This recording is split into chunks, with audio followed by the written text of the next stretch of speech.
I'm here with another scary story for you. I was working at a school in the inner city. It was an old building, but it had character. The school had a large grassy field out back that the kids would play on during recess. There were two sets of double doors that led out to the field from the main hallway.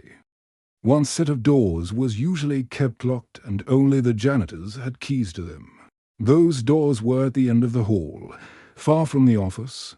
One day during first period, a student came running into the office, breathless and pale as a ghost. He was one of my slow learners and had a hard time putting his thoughts together. But between gasps for air, he was able to tell me that someone had just broken into the school and was now out in the hallway with a gun. Of course, I didn't believe him at first. What kid would bring a gun to school?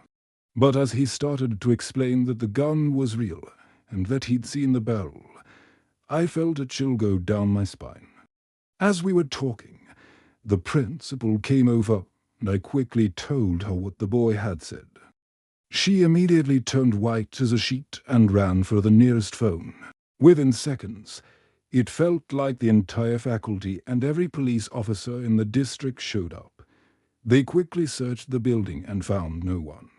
They questioned the kids and some had seen a man in a black hooded sweatshirt running down the hallway just before they went into lockdown, but nobody had seen where he went or where he came from. The cops left after an hour and school resumed as normal, but I couldn't help but feel uneasy. I decided to keep my door open and propped it open with a bookend. Throughout the day, I kept glancing at the double doors at the end of the hall, imagining the worst. By the time 3 p.m. rolled round, I was jumpy and ready for the day to be over. As the final bell rang, I gathered my things and started for the door. As I passed by the double doors, I noticed that they were slightly ajar. I remember thinking how strange that was since the janitors always made sure they were locked at the end of the day.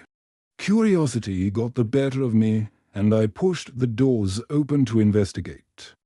There was a narrow, dark path between the two sets of doors, and the only light came from the sliver of sunshine at the top of the opening. I hesitated for a moment before stepping through the doors. Once inside, I quickly realized that there was no way this was just a janitor. The space beyond the doors was too small to be a person, and whatever was in there was clearly moving. I could hear it breathing heavily. Adrenaline surged through my veins, and I turned to run. But it was too late. The thing inside the passageway grabbed my ankle and yanked me off my feet. For a brief moment, I saw the face of my attacker. It was the bloodied, disfigured face of a horrifying creature straight out of a nightmare. Its eyes burned with a hellish fire as it snarled, revealing rows upon rows of sharp, pointed teeth.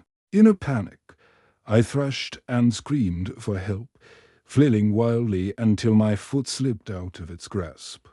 I scrambled back, pressing myself against the cool glass of the double doors. Through the window, I could see the beast take a few steps forward, then stop. Panting heavily, it backed away from the doors, melting back into the darkness as silently as it had appeared. Shaken to my core, I stumbled out of the passageway and slammed the double doors shut, locking myself inside the office. I collapsed onto the floor, my heart pounding in my chest. Tears streamed down my face as I tried to catch my breath. As I recounted the horror of my encounter to the principal and the police, they all agreed that there was no way a human could have fit in that space.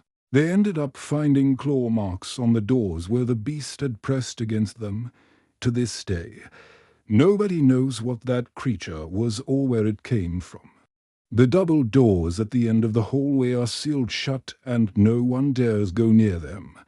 Now, whenever I hear a noise in the middle of the night, I can't help but wonder if it is the beast from the black doors come to let me know that it is still out there waiting.